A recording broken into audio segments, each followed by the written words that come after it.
My name is Mara Ellison. I'm 34 years old, a restorative architect specializing in 19th century cornices and load-bearing masonry. I live in Bellport, a city that prides itself on its industrial brick history and its modern glass towers. I am married to Daniel Ellison, a senior structural engineer at Hartwell and Crane. We have one daughter, Lily, who is 6 and currently obsessed with the Jurassic period. Until that day, my biggest concern was whether the plaster in our kitchen ceiling contained asbestos. The decision to surprise Daniel wasn't born of suspicion. It was born of guilt. The past 3 months had been a blur of deadlines for a project on the old Bellport Savings Bank building. I'd been living on coffee and chalk dust, coming home after Lily was asleep, leaving before she woke up. Daniel had been a saint, managing her school runs, her dentist appointment, even her inexplicable fear of the color orange. I felt like I was failing them both. That morning, I'd presented my final restoration report to the Historical Society. It was accepted without a single revision. For the first time in weeks, the tight knot in my shoulders loosened. I had the afternoon free. A reckless, joyful idea took hold. I would pick up Lily from school, and together we'd show up at Daniel's office with a box of those cannoli he loves from the bakery on Fillmore. A family afternoon. We could go to the park. The sun was actually out. I called Daniel's direct line, but it went to voicemail. I sent a text. "Big win at work today, miss you." He was likely in a meeting. No matter. The surprise would be even better. Lily's face lit up when she saw me at the school gates. She chattered nonstop about a boy in her class who claimed his dad had a pet velociraptor. I held her hand, my heart feeling suspiciously full. We were doing okay. We were a team. The Hartwell and Crane building was a masterpiece of modern engineering, a spire of glass and steel that refracted the afternoon light. I'd been there 100 times for holiday parties and the occasional lunch. I felt a swell of pride as we pushed through the revolving doors. This was where my husband worked. This was the world he had built. The lobby was quiet, the hum of the air conditioning the only sound. A security guard I didn't recognize sat behind the polished granite desk. He was a broad man with a neatly trimmed gray beard and glasses perched on his nose. He looked up as we approached. I said, my smile wide and bright. "We're here to surprise my husband, Daniel Ellison from the 10th floor." The guard's expression didn't change for a moment. He just looked at me, then down at Lily, who was trying to count the tiny lights embedded in the ceiling. "Daniel Ellison," I repeated a little slower. "He's in structural engineering." The man's lips twitched. It wasn't a smile. It was the look someone gives you when you've said something so bizarre they don't know whether to be concerned or amused. "Ma'am," he said, his voice a low rumble. "I see his wife every day." I blinked. The words didn't parse. My smile faltered. "I'm sorry," he tapped the visitor log with his pen. "Mrs. Ellison, she comes in every day around noon, brings him lunch." He paused, his eyes narrowing slightly. "She left about 20 minutes ago, actually." Hand tightened around Lily's. A strange, hollow silence bloomed in my ears, swallowing the hum of the air conditioning. "That's impossible," I said, my voice thin. "I'm his wife." The guard's face drained of its amusement. He glanced at Lily, then back at me. He seemed to realize in that slow, dawning way that he had just said something catastrophic. His eyes widened with a flicker of panic. I'm sure it's a misunderstanding," he stammered. "Maybe I'm thinking of someone else, another Ellison." We both knew he was. The name was too specific. The floor was too specific. The daily lunch deliveries were too specific. He was trying to backpedal, but it was far too late. The words had already landed, burrowing deep into the most fragile part of my life. I didn't go up. I couldn't. I just stood there, frozen in the polished lobby, watching the security guard fumble with a visitor's badge, his apologies sounding like they were coming from underwater. The world I thought I knew had just cracked, and through the crack I could see a darkness I wasn't ready to name. I looked down at Lily, who was now pulling on my coat, asking if we could still get the cannoli. I somehow managed to get Lily back home. On the bus, she asked why we weren't seeing Daddy. I told her he was in a very important meeting. My voice sounded like someone else's, flat, distant. Every few seconds, the guard's words echoed in my skull. "I see his wife every day." It was a splinter of ice lodged in my brain. That evening, I watched Daniel from the kitchen window as he came up the walk. He was on his phone, his tie loosened, a tired slump to his shoulders. He looked exactly like the man I had married. He waved to Mrs. Albright next door, stooped to pick up a flyer that had blown onto our porch. He was so ordinary. That was the most terrifying part. I didn't know what to say to him. I couldn't look him in the eye. I feigned a headache and went to bed early, claiming the excitement of the day had worn me out. He was solicitous, bringing me a glass of water, a cool cloth for my forehead. His hand on my back felt like a brand. The lie of his touch, the lie of his concern, it was suffocating. For the next few days, I became a ghost in my own home. I watched him. I studied the rhythm of his life as if he were a specimen on a slide. His phone never left his side. It was always face down. He took calls in the garage, in the backyard, his voice a low murmur that cut off the moment I entered the room. He worked late several times, coming home after Lily was asleep. The scent of his shirt when he crawled into bed was different, a floral, almost sweet perfume that wasn't mine. I told myself I was being paranoid, but the small, cold part of me knew. The signs were a constellation of small betrayals. A receipt from a boutique downtown for a brand I never wore. A second phone charger in his work bag, a different model. A sudden, intense interest in his appearance. He joined a gym near his office. Then the calendar. It was a Thursday. I had finally worked up the nerve to ask to borrow his laptop for a quick search, a recipe for Lily's school bake sale. He was in the shower. The machine was password protected, which it never used to be. I tried Lily's birthday. Denied. Our anniversary. Denied. The date of our first date. Denied. The rejection stung more than it should have, but it was the physical calendar hanging in the kitchen that gave me the first real thread. He scribbled a meeting in blue ink for the following Tuesday. C. Devereaux, 12:30 p.m., the Fox and Thistle. I memorized it. A lunch meeting. At an upscale bistro across town, far from his office. A knot of dread and fury tightened in my stomach. C. Devereaux. The name felt like a key turning in a lock. It was elegant, deliberate. The name of someone who brings a man lunch every day. The name of a woman who is, to the world, his wife. That night I lay awake, listening to his steady breathing. I replayed the last year in my mind, searching for the moment he slipped away from me. Was it when my project started? Was it after my miscarriage, 2 years ago, when the grief had made me so quiet and distant? I thought I had been fighting for us by throwing myself into work, by trying to be strong. Had I just been creating a vacuum he'd filled with someone else? The suspicion was no longer a suspicion. It was a living thing, coiling in my chest. I didn't know who C. Devereaux was, but I knew one thing for certain. The woman the security guard saw was no phantom. She was real. And my husband was living a double life. The open loop wasn't just who she was. It was how he could do this to me, to us, to Lily. And what I was going to do about it, I didn't confront him. I didn't cry. I didn't break a single dish. Instead, I became an architect of a different kind. I started building a case. The panic that had nearly swallowed me in the lobby cooled into something hard and precise. It was the same focus I felt when examining a decaying support beam. Find the rot, measure it, understand the scope of the failure before you touch anything. My first move was a simple one. I checked our joint bank account. For months, I'd been too busy to do more than glance at the balance. Now I went through it line by line. The regular withdrawals were there. The mortgage, utilities, my salary deposit, his. But there were others. Small, recurring charges. A coffee shop near his office I'd never heard of. Parking garage on the east side. And a weekly charge at a florist called the Gilded Stem every Friday for the past 6 months. I never received flowers. I looked around our kitchen at the empty vases on the windowsill and felt a fresh wave of humiliation. Then there were the big ones. 2 months ago, a withdrawal of $2,500 in cash. A week later, $1,800. The descriptions were always the same. Consultation fee. Materials. Site survey. They meant nothing. I went through his home office next. This was a violation, an invasion, but the moral lines had already been crossed the moment he created a second Mrs. Ellison. I was quiet, methodical. I checked his desk drawers, his filing cabinet. I found old tax returns, property surveys, building codes. Boring. Then, tucked inside a book on reinforced concrete, I found a lease agreement. It was for an apartment. A small one-bedroom on Mercer Street in a converted warehouse district. The lease was in his name, Daniel Ellison. The monthly rent was $2,100. It was paid from an account I didn't recognize, an account at a different bank. My hands trembled as I held the paper.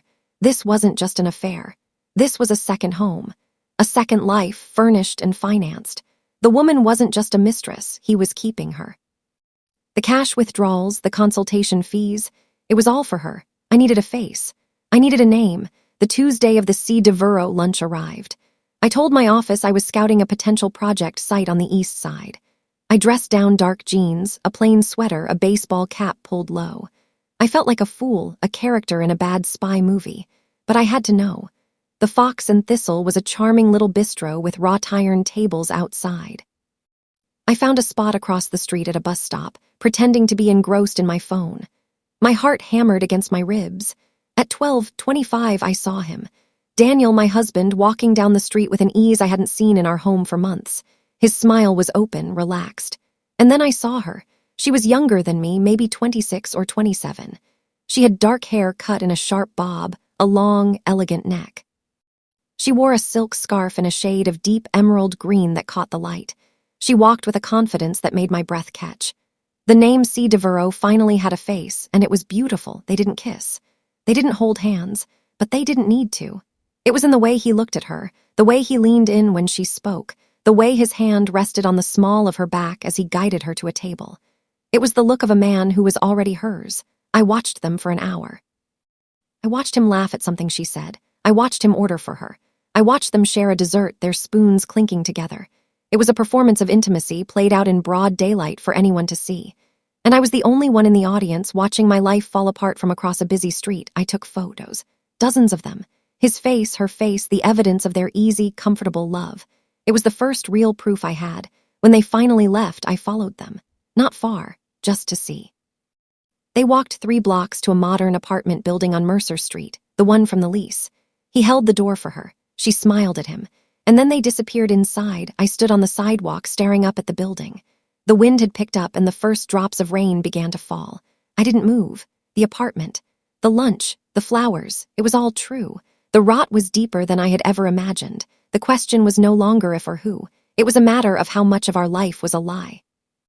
And what in his careful, calculated world was left that was worth saving? I went home and printed the photos. I hid them in an old portfolio, the same one I used for my building schematics. The evidence was there, but it wasn't enough. I didn't just want proof of the affair. I wanted proof of the lie. The financial lie. The next day, I went to a copy shop. I made duplicates of the lease agreement. I also went to the county clerk's office. I requested copies of any property filings, deeds, or mortgages under Daniel's name. The clerk was helpful, too helpful. When she handed me the file, a single page slipped out. It was a document I didn't expect. It was a life insurance policy, a large one, taken out on me 6 months ago. The sole beneficiary wasn't our daughter Lily. It was a trust, the Devereaux Trust. The air in the county clerk's office suddenly felt too thin. I read the name again, the Devereaux Trust.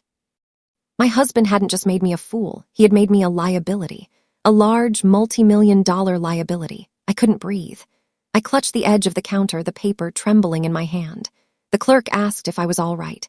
I mumbled something about a headache and fled, the document burning a hole in my bag. The affair was one thing, a betrayal of the heart, a humiliation of the soul. But this was different. This was a plan. A financial architecture designed for a future without me. The coldness of it was staggering. He had looked at our daughter, looked at me, and then sat down with a pen and signed a document that ensured his new life would be comfortably funded by my death. For 2 days, I barely slept. I moved through my life like an automaton. I packed Lily's lunch, braided her hair, kissed Daniel goodbye in the morning. His lips on my cheek felt like poison. I saw a new man beneath his familiar face. I saw a man who was capable of anything. I became obsessed with the details. I needed to understand the full scope of his deception. I went back through the joint account with a fine-toothed comb. The consultation fees and site surveys stopped around the time the insurance policy was issued, but the deposits into the other account, the one for the rent, continued like clockwork. He was covering his tracks, moving money quietly. I called a friend of a friend, a man named Julian, who worked in corporate fraud. I told him I was doing research for a novel about financial crimes. He was skeptical but agreed to meet for coffee. Julian was a small, wiry man with sharp eyes.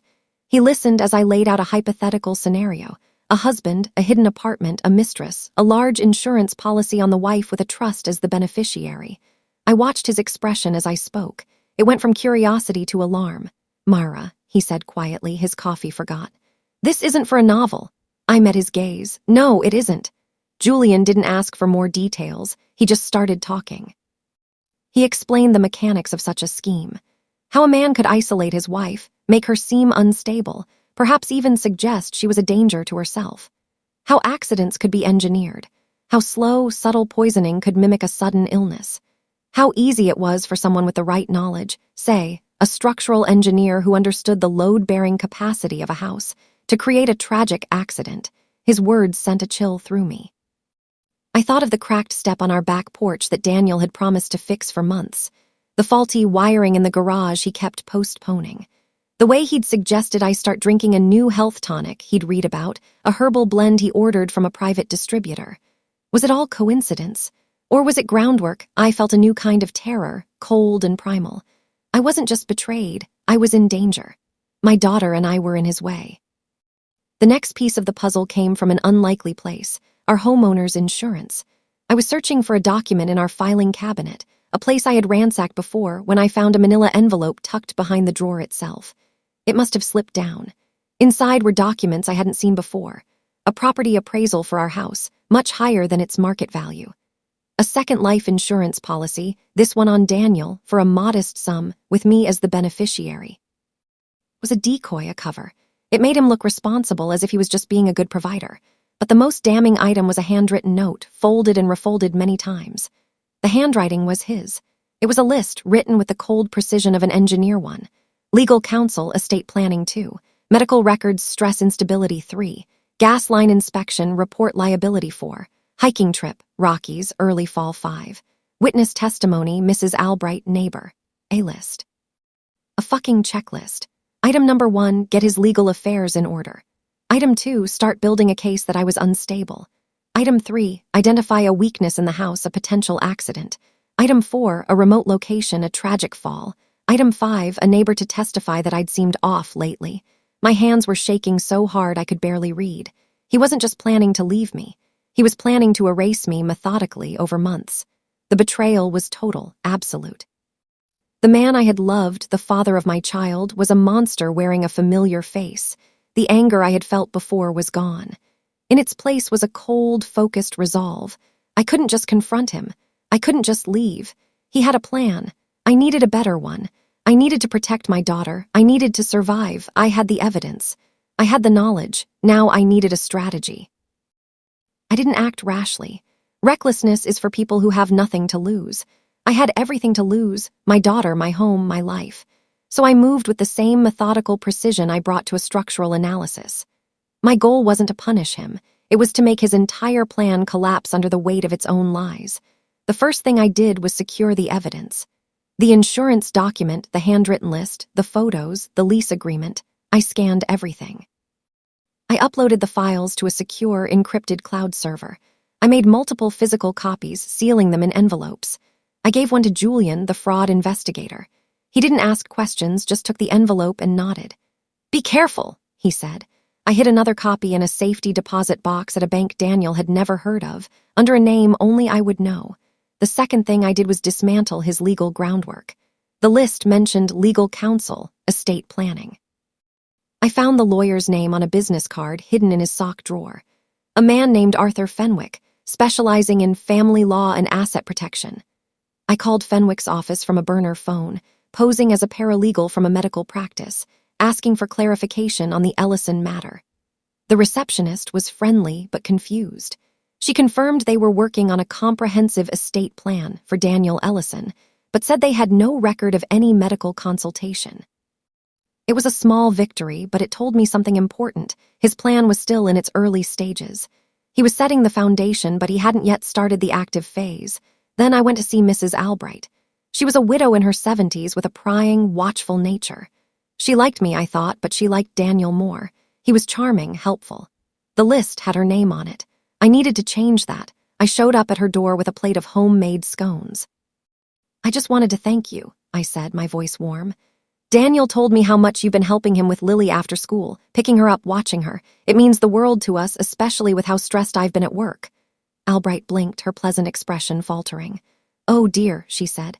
"I think there's been a misunderstanding. Daniel has never asked me to watch Lily. In fact, I rarely see him. He's always so busy." I frowned, feigning confusion. "That's strange." "He mentioned it just the other day. He said you told him I seemed off lately. Exhausted, not myself." Her eyes widened. I would never say such a thing, Mara. You're always so lovely. She patted my arm, a gesture of genuine concern. Is everything all right between you two? You look tired, if you don't mind me saying. I forced a small, sad smile. I'm fine, just work, you know how it is. I paused. I'm sorry to bother you, Mrs. Albright. Please forget I said anything. Daniel must have been thinking of someone else. Seed was planted. The confusion in her eyes was now mixed with a seed of doubt about Daniel. She would no longer be a reliable witness for him. In fact, she might even become a witness for me, a testament to his strange, manipulative behavior. The hardest part was the gas line. The list mentioned gas line inspection, report liability. I called a contractor I trusted, a man named Sam who had worked on several of my restoration projects. I told him I suspected a leak, complained of a faint smell near the water heater in the basement. He came over that afternoon while Daniel was at work. Sam ran his tests. No leak, Mara, he said, his face grim. But someone's been messing with the fittings. The connection to the main line is loose. Not enough to leak now, but if it was jostled or if the pressure spiked. Well, it could be bad, very bad. He looked at me. You got a handyman you don't trust. I thanked him and paid him double. I didn't call the police. I didn't confront Daniel. I simply had Sam replace the fitting and install a new tamper-proof seal. The trap was disarmed. The accident he was preparing was now impossible. I was dismantling his plan piece by piece with the quiet efficiency of a building falling into controlled demolition. The last step was the money. I opened my own personal bank account, one he had no access to. I transferred half of our joint savings into it. It was legal, it was my right. It was a statement. Then I called my own lawyer, a woman named Elena Rodriguez who specialized in family law. I showed her everything. The photos, the lease, the insurance policy, the list. Elena listened in stunned silence. When she finally spoke, her voice was low and serious. Mara, this isn't just a divorce case. This is criminal. This is conspiracy to commit murder. I know, I said, but I need to be smart. I need him to see that I know, but without him knowing how much. I need to back him into a corner so tight that the only way out is through the truth. Leaned back in her chair. You have enough here to go to the police. You could have him arrested. Yet, I said, not until I'm ready. I want him to see it fall apart. I want him to know I did it. The anger was back, but it was cold now, controlled. It was the fire that fueled the plan. My plan was simple. I would force his hand. I would make it impossible for him to execute his scheme. And then, when he was backed into a corner, confused and desperate, I would expose him completely. Not just to the police, but to the world. The final piece was the meeting. I invited him to lunch at the Fox and Thistle, the very place where I had watched him with C. Devereaux. I chose the same table, the one by the window. I wanted him to see the world I had been watching from. He was surprised by the invitation, but pleased. He thought it was a romantic gesture, a rekindling. He wore the tie I had given him for our 5th anniversary. The irony was sharp enough to cut. The restaurant was quiet, the lunch rush over. We sat across from each other, the silence between us thick with unspoken lies. He smiled, his familiar, easy smile. This is nice, he said. We haven't done this in a while. I agreed. We haven't. I ordered a glass of water. He ordered a scotch. I watched him take a sip, his eyes scanning the room. He was relaxed. He had no idea. I went to your office last week, I said, my voice calm, to surprise you with Lily. His smile froze. The glass paused halfway to his lips. Oh, the security guard was very helpful. He said he sees your wife every day, around noon. She brings you lunch. Color drained from his face. It was like watching a building crumble in slow motion. He opened his mouth, but no words came out. Her name is C. Devereaux, I continued. She's 26. She lives in the apartment on Mercer Street, the one you pay for with the money from the account I wasn't supposed to find. I didn't raise my voice. I spoke each word like a nail being driven into a coffin. Mara, he started, his voice a croak. Don't, I said, holding up a hand. Don't insult me with a lie. I know about the lease. I know about the flowers. I know about the life insurance policy. I paused, letting the last word hang in the air. I know about the Devereaux Trust. His face was ashen. The man who had been so calculating, so meticulous, was utterly speechless. He looked like a small, trapped animal. And I know about the list, I said, my voice dropping to a near whisper. The one in your handwriting, the one about the gas line, the hiking trip, the witness testimony. He flinched as if I had struck him. Mara, it's not what you think. I would never. I could never. You could, I said. You were planning it, every detail, the lawyer, the gas line. You were building a world where I was dead and you were rich and free with your little girlfriend. I leaned forward. The only mistake you made was underestimating me. I reached into my bag and pulled out the manila folder. I slid it across the table. He didn't touch it. He just stared at it, his eyes wide with a terror I had never seen in him before. Inside are copies of everything. The lease, the photos of you and C. Devereaux, the insurance policy, the list, everything, I said. The originals are in 3 different places you will never find. Mara, please, he whispered. We can fix this. We can go to therapy. I'll end it with her. I'll do anything. Stood up. I looked down at him, at the man I had loved, the father of my child, and I felt nothing but a cold, profound pity. No, Daniel, we can't fix this. You weren't just having an affair. You were planning to kill me. There's no therapy for that. You going to the police? He asked, his voice breaking. Eventually, I said. But not yet. Right now, I'm going to pick up our daughter from school, and I'm going to take her to my sister's house. You will not contact us. You will not come near us. I paused. If you do, I will release every single piece of evidence to the police, to your boss, to your family. I will burn your world to the ground, and you know I have the proof to do it. I turned to leave. The sunlight outside the bistro seemed blindingly bright. I felt a strange sense of lightness, a release of the crushing weight I had been carrying for weeks. The trap had been sprung, but I was the one who had walked away. I never looked back. The days that followed were a blur of lawyers, bank statements, and hushed phone calls. Daniel moved out within the week. He didn't fight it. He knew he was beaten. The divorce proceedings were quiet, efficient, and final. The life insurance policy was voided. The Devereaux trust was dissolved. C. Devereaux, I learned later from a friend, had left town, her emerald scarf trailing behind her like a forgotten memory.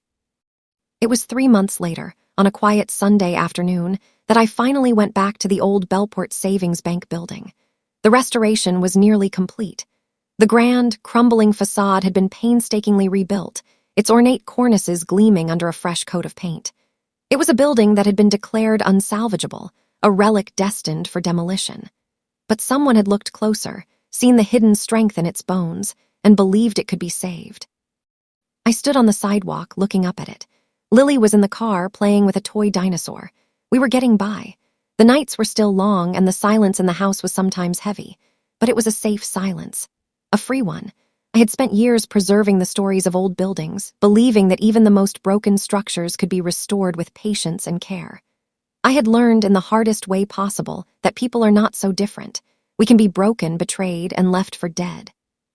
But we can also be rebuilt. My name is Mara Ellison, and I am a restorative architect. And I am just beginning to rebuild myself,